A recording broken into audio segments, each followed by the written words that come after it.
ಗದಗ ಜಿಲ್ಲೆ ಲಕ್ಷ್ಮೇಶ್ವರ ತಾಲೂಕಿನ ನೆಲೋಗಲ್ ಗ್ರಾಮದ ಹಳ್ಳಕ್ಕೆ ಬ್ರಿಡ್ಜ್ ಕಮ್ ಬ್ಯಾರೇಜ್ ನಿರ್ಮಾಣವಾಗುತ್ತಿದ್ದು, ಈ ಕಾಮಗಾರಿಯನ್ನು ಪಿಆರ್ಡಿ ಇಲಾಖೆ ವತಿಯಿಂದ ನಡೆಯುತ್ತಿದೆ. ಈ ಬ್ಯಾರೇಜ್ ನಿರ್ಮಾಣ ಕಾಮಗಾರಿಯ ಸ್ಥಳದಲ್ಲಿ ಕಾಮಗಾರಿ ನಾಮಫಲಕ ಇರುವುದಿಲ್ಲ.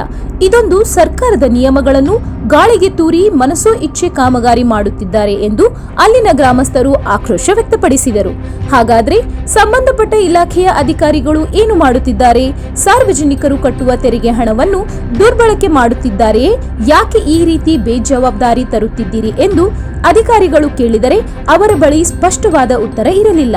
ಇಂತಹ ಬೇಜವಾಬ್ದಾರಿ ಅಧಿಕಾರಿಗಳನ್ನು ಶಿರಹಟ್ಟಿ ವಿಧಾನಸಭಾ ಕ್ಷೇತ್ರದ ಶಾಸಕರಾದ ಡಾಕ್ಟರ್ ಚಂದ್ರು ಲಮಾಣಿ ಅವರು ತಮ್ಮ ಕಪಿಮುಷ್ಟಿಯಲ್ಲಿ ಇಟ್ಟುಕೊಂಡು ಸರಿಯಾಗಿ ಕಾನೂನು ರೀತಿಯಲ್ಲಿ ಕೆಲಸಗಳನ್ನು ತೆಗೆದುಕೊಳ್ಳಬೇಕು. ಇಲ್ಲವಾದರೆ ಇಂತಹ ಬೇಜವಾಬ್ದಾರಿ ಅಧಿಕಾರಿಗಳ ಶಾಸಕರ ಹೆಸರನ್ನು ಮಣ್ಣು ಮಾಡುವುದರಲ್ಲಿ ಮುಂದಾಗುತ್ತಾರೆ. ಸದರಿ ಸ್ಥಳಕ್ಕೆ ಭೇಟಿ ನೀಡಿದಾಗ ಸ್ಥಳದಲ್ಲಿ ಅಧಿಕಾರಿಗಳೊಂದಿಗೆ ಫೋನಿನಲ್ಲಿ ನಾವು ಮಾತನಾಡಿದಾಗ ನಾವು ಕೇಳಿದಂತ ಪ್ರಶ್ನೆಗೆ ಸಂಬಂಧ ಇಲ್ಲದ ಉತ್ತರಗಳನ್ನು ನೀಡಿ ಜಾರಿಕೊಂಡರು.